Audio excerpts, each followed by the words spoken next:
They're not returning your calls. They're doing business with your competitors. Influence, persuasion, it's all there. If you're seeing people that are being more successful than you and you're wondering what's taking so long and you're working really hard and you think you're smarter than them, it's going to come back to persuasion, motivation, and influence. It's one of the key elements to success. Welcome, high-performing entrepreneurs and business owners. Do you suffer from shiny object syndrome? Do you often feel scattered and distracted, making it hard to implement your plan with all the ideas and strategies coming at you? Do you often wonder if you have the right goals and plan? Welcome to Extraordinary Focus with David Wood, where we help you achieve way more in less time. Get the laser focus you need so you can double your business, double your impact in the world, and be an even more extraordinary entrepreneur and human. Let's dive in and stay tuned at the end for your gift. Welcome, Focus Ninjas, to another episode of Extraordinary Focus. I'm quite excited about this because I want to know about how to have more influence in the world. I believe I'm a good person. I'm coming from a good place, and I want to influence people. It's my life. It's my living. And before I read the bio, let's get him out here and welcome Kurt Mortensen, who's going to tell us all about it. Hey, great to be here, David. Thanks, man. I like your energy. You know, I like that you're standing up. You seem like you're in your body. And so it's got me more motivated for this interview. Let me tell people how awesome you are. Kurt W. Mortensen is an international authority on charisma, human nature, and influence. Kurt has spent over 20 years researching persuasion and the motivational psychology and teaches on the university level. He is the author of Persuasion IQ, Laws of Charisma, and the best-selling book, Maximize Influence. And check this out, this makes me jealous. His books have been translated into 28 languages. Kurt, thanks so much for being here. It's great to be here. Thanks for having me. Sure, man. Let's dive straight into it. I think most of us want more charisma, but why? Why should we care about having more charisma? Because everything you want in life's on the other side of persuasion and influence to get more yeses. I mean, you talk about doubling your time and everything, getting more yeses, being more persuasive, being more influential. And here's the key is a lot of people, well, let me just put it this way. The studies show that most people only have 3, 4, maybe 5 persuasion tools, okay? And there's over 100 out there. And as Maslow says, if the only tool in your toolbox is a hammer, you treat everyone like a nail. And when I tell people that, they say, well, if there's over 100 tools, what's the most important? And it's charisma, because when you're charismatic, people want to be influenced by you. They want to be persuaded by you. They want to do business with you. They want to be around you. They want to be influenced by you. And that's the key. When you're charismatic influence is easy. So charisma is one of the key tools to have more influence. Describe what life is like if we don't master this. If we don't have charisma and we don't have influence, what bad things can happen? What does our life look like? Let me ask your listeners this, those that are watching this. Have you ever met someone who wasn't that sharp, but they were making more money than you? That person that didn't deserve it got the promotion over you? Okay, that means that's an influence. They're not returning your calls. They're doing business with your competitors. Influence, persuasion, it's all there. If you're seeing people that are being more successful than you and you're wondering what's taking so long and you're working really hard and you think you're smarter than them, it's going to come back to persuasion, motivation, influence. It's one of the key elements to success. In fact, most CEOs have a sales and marketing background because this is a skill that at some point you have to master. Wow. All right, so I'm starting, like I already thought it was important, right? I was already converted, but now I'm seeing, like if I just look back over my last week, I went to an audition for a Dracula play. I want to influence that director, right? I want to get chosen for the part. Then I went for another audition for a playback theater troupe, and I'd like to influence them because I'd like the choice as to whether or not I do that, you know, be part of that troupe. And I can see, like, when I wanted to get a celebrity to write the foreword to my book, that's about influence. When I want someone to promote my product on their email list, that's about influence. I wanted help for a housing loan recently. I got to influence people. And when someone gets on a call with me and they're considering working with me, I want to influence them to sign up with me so that I can help them and so I get paid. And then I want to influence them week after week after week after week so they change their behavior. So I'm just starting to see, and I feel like we're just scratching the tip of the iceberg. Influence really seems like everything. If I don't have influence, I think I'm hearing you say opportunities are going to pass me by. I might not get that promotion. I'm not going to get as much money. I may not get that woman to marry me. The sky's the limit. And that's the key. And that's why I'm so passionate about it. Everyone persuades for a living as parents, teachers, leaders, managers. And I'm passionate because I spent all this money on a college degree thinking, oh, I'm ready. And even more money on an advanced degree. But they didn't teach me the basic skills, the soft skills, the persuasion skills, the connecting Wow. skills. That's the key. That's why I'm so passionate about it, because I've always worked with entrepreneurs and, they go out and they try it out and like, it didn't work. I'm like, no, it didn't work for you. Look at these thousands of people. It worked for them. What was the missing ingredient? And these soft skills are the key to people's success. Wow. Yeah, I imagine people like Bill Gates are good at influence. Richard Branson is good at influence, at getting people to do what he wants them to do. Doesn't influence have a negative connotation? Isn't this just another word for manipulation? Some people do say that, to where, well, that's manipulation. But the key factor here is I can teach you any persuasion tool. Like, let's take charisma, for example. When I was researching laws of charisma, there were charismatic leaders around the world that just changed lives, improved countries, just made a difference. And there's charismatic leaders that have destroyed people. It's like gravity. Is gravity good or bad? Well, depends if you're falling from a tree or walking. These are neutral skills. But I believe this with persuasion, as you sway people and help people persuade themselves. As business owners, as entrepreneurs, you have a moral and ethical obligation to persuade people to do business with them. Why? Because if you don't, someone else that's not going to take care of them, going to take their money and run, not give them what they want, someone's going to take their money. It might as well be you. You persuade them because you're going to take care of them. You're going to change them. You can help them.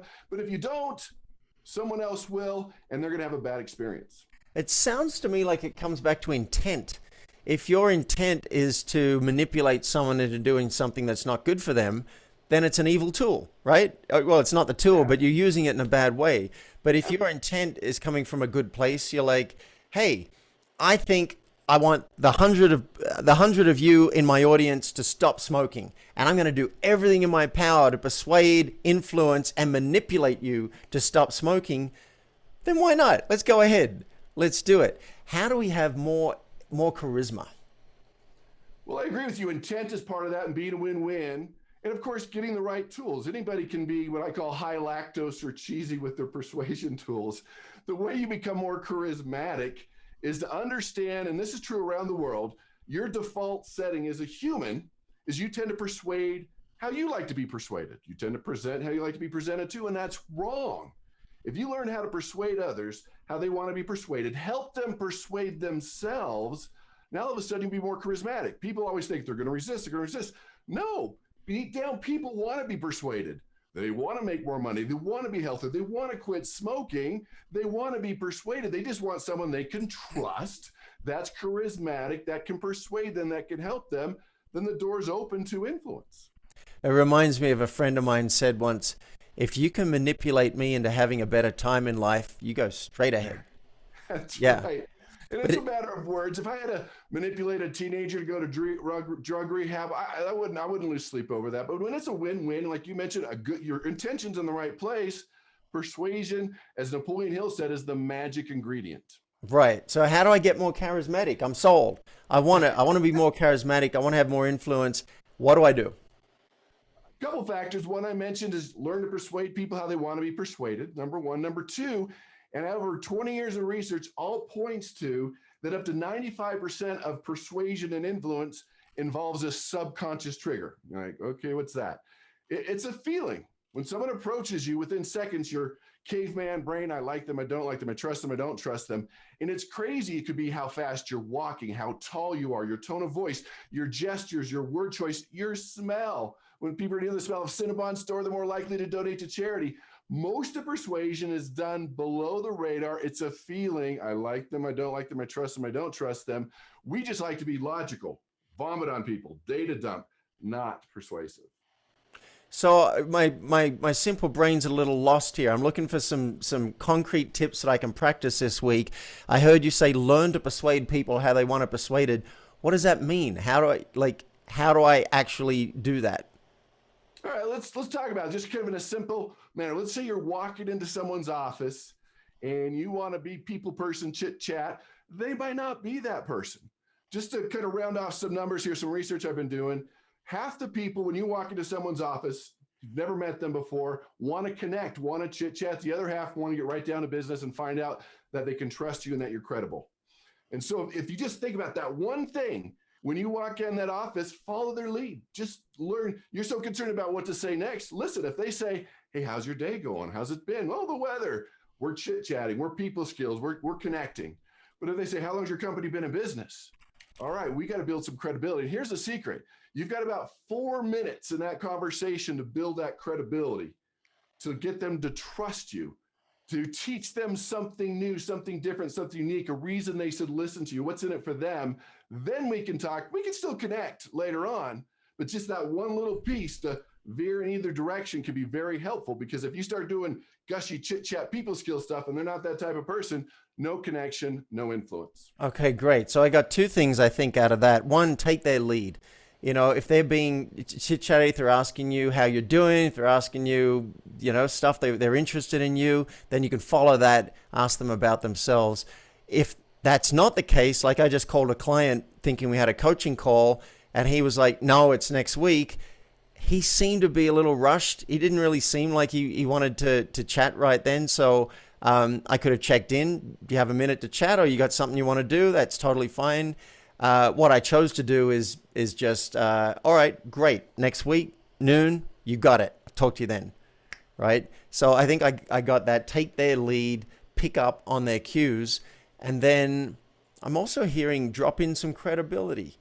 Get some, Credibility, huge. yeah, and which we did on this call. Before I started asking you questions, we told people, here's some great stuff about Kurt that shows you that he's an authority on this.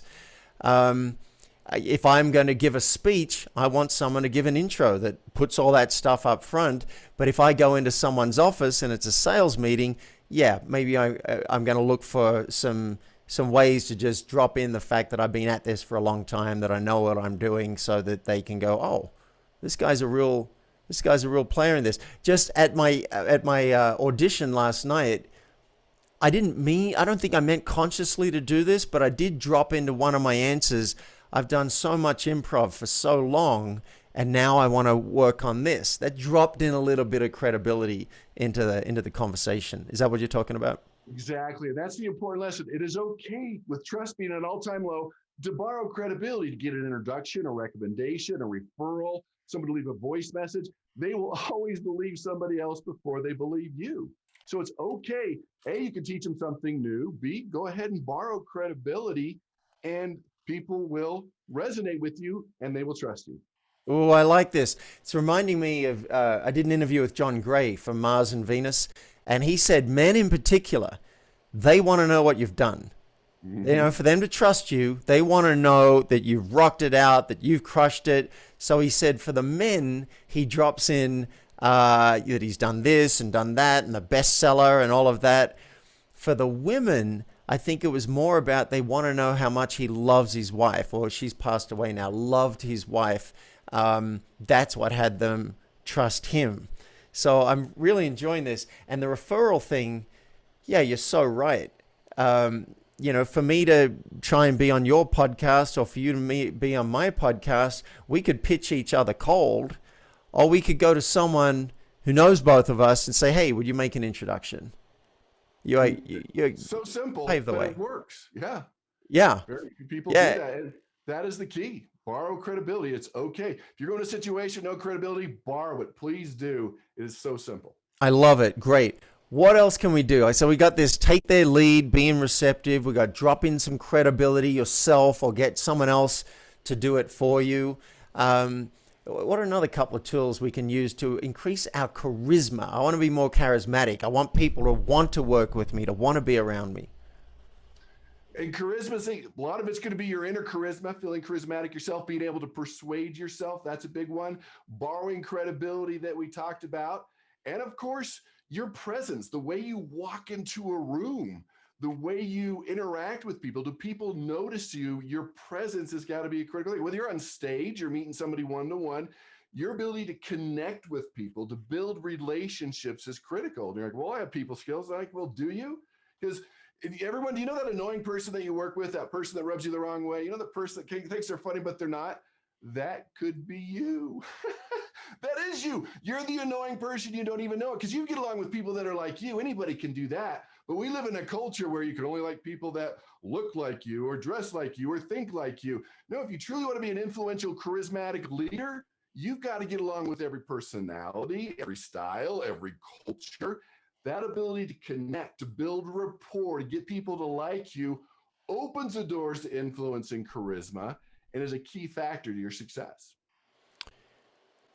How do I persuade myself? How do I persuade? You mentioned persuading yourself. How do I persuade myself? And what's an example of where I'd want to persuade myself? Getting up in the morning, talking to that prospect, making 100 phone calls a day, exercising, talking to that special someone, asking me how the day. It's all self-persuasion. Again, if you can't persuade yourself, you can't persuade other people. I would start. I mean, we would have to spend some time with it, but let's start here. The acronym is T, just like the drink TEA. Your thoughts control your emotions control your actions. So if your thoughts are negative, and what if, as you know, as I train public speakers, for example, so, what if they don't listen? What if I blow it? What if I can't do this? What if they walk out? Ding, ding, ding. That triggers emotions. And emotions are a mirror of your thoughts, which come across in your actions. If you want to be more charismatic, you got to focus more on the positive, visualize the success, number one. Number two, what's interesting, Dr. Cuddy's research from Harvard, who does the power poses, I know many of you have seen that TED Talk, she says the opposite is also true, that your actions can trigger different emotions, which can trigger different thoughts. So the way you walk in the room, doing the power poses, as she says, and you probably don't want to do that in public, but if you could walk into the room more confident, you can have better thoughts. Just that alone, that little piece will change the game for you. Wow, I'm thinking now about yesterday. I needed to persuade myself to go to that audition. That it didn't take a lot, but I was nervous. It was an hour and a half improv audition. No lines to learn, just show up and do whatever they told me to do. I had to improvise a damn song. Someone was just making up music on the keyboards and I had to step out on stage and do a song. I had to persuade myself to go there. And today I got my list of things to do. I often need to persuade myself to, as you say, to get up at a certain time. I use an alarm to help myself persuade myself, and to do work instead of go and play video games. I need to persuade myself. So I like that one. You mentioned presence. Presence seems to be something that's often talked about and little understood. How would you define presence, and how can I be more present right now with you? Well, there's two pieces of that: your presence as people perceive you, then being present. Of course, part of that is, treating the person like the most important person on the earth, being able to not keep thinking about what you want to say next and thinking about what they want to say. So being present, but then of course your presence is a function of your thoughts, the function of you walk in the room, the function of those subconscious triggers that I talked about. I mean, the way you standing on a slight angle with someone's less confrontational.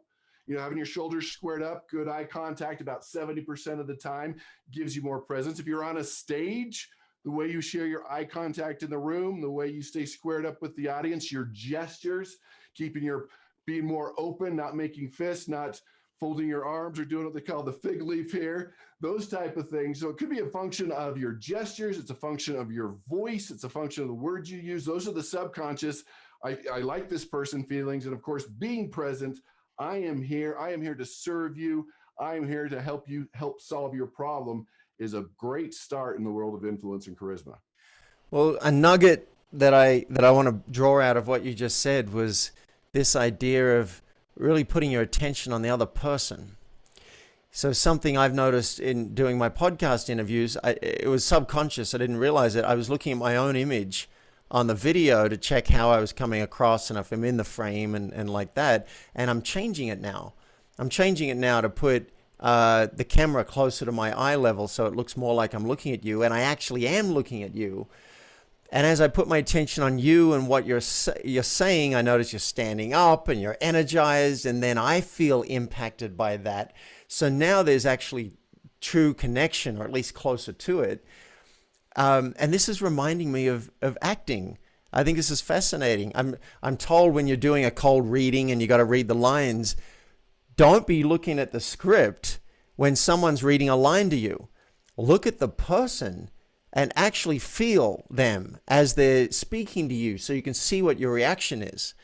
And then you can look down and look at the script and read out your line with that reaction.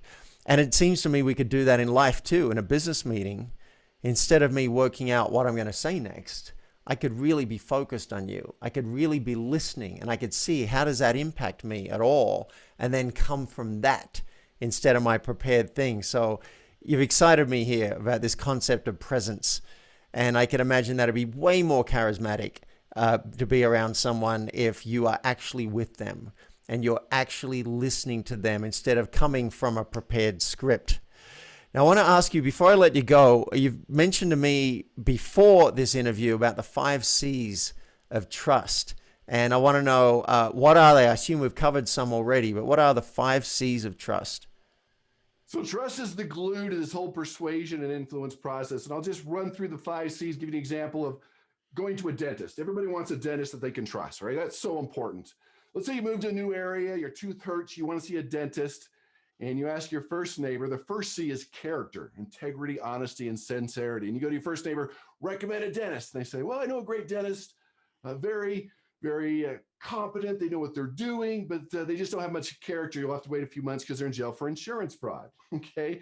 You only need 1 filling to put in 2 and billing for 3, but the best fillings in the state, right? So if they're in jail, character, but then the other one was competence. We want people that have both character and competence, your knowledge, your intelligence, your ability. So those are the first 2 C's, character and competence. The second one is confidence. You don't want to sit there in the dental chair and they put in the x-rays and go, I don't know. You see that gray area there? I think you need a root canal. And you would run. So you want someone that's competent. So character, competence, confidence. And the fourth one, the most important we've talked about, is credibility. We can borrow credibility. We can teach them something new. And then the fourth one, or the fifth one we've talked about, is congruence. Subconscious triggers. Do your words match your actions? So if you're going to focus on one, credibility is always going to be most important. Borrow it. Teach them something new. Because it doesn't matter what influence tool I teach you, if they don't trust you, it's not going to help you. It's the glue to the whole process. I like these, and my mind's scanning through each of them to see where I might be using these, where I'm not. This credibility thing, I had to do a resume yesterday for acting. Now, I haven't been doing much in the last 10 years in terms of acting, but I kept looking. Well, I've done 200 podcast appearances. That's something, right? Threw that in. Did a short film 10 years ago. Put that in without the date. So I can see how we're using it all the time. Credibility. Yes, I've done what it takes. As a business, when we create a website, we show testimonials. We get someone to introduce us. So I love this. That's why I said I wanted to have you on the show, is because I believe personally that influence is so much. Trust is so important. Partly because if you do all of these, if you have character, competence, confidence, credibility, and congruence, I think you get to a 6th C that I'm very passionate about, which is connection. You have a true connection with the person. Kurt, how can people find out more about you if they want to maximize their influence? Well, if you want to listen to the podcast, it's at maximizeyourinfluence.com. All the information is there. I'd encourage everyone to scroll to the bottom. There's a link there to take your persuasion IQ to see where you rank. There's a few questions there that you answer to see how persuasive and influential you are. And for doing that, I'll give you a digital copy of my best-selling book, Maximum Influence, because it helps me with my research, as I've done over 10,000 of these around the world. maximizeyourinfluence.com. Love it. So you heard it here, Focus Ninjas. Go to maximizeyourinfluence.com and take the Persuasion IQ test and get a copy of Kurt's best-selling book. Can't get better than that. Kurt, thanks so much for being on the show, man. Hey, David, great having me. Thank you. You've been listening to Extraordinary Focus with David Wood. Now, to achieve way more in less time, to double your business and your impact in the world, and to be an even more extraordinary entrepreneur and human, make sure you get your gift basket. It includes a cheat sheet to double your focus, a short video to implement the steps, and a free focus audit to identify the #1 focus leak in your business and how to plug it. To get all 3 of these goodies, just go to myfocusgift.com. If you've gotten value out of this episode, tell your friends. And nothing says keep up the good work, David, like a review, which helps us climb in the rankings and reach more listeners. Now, let's be extraordinary.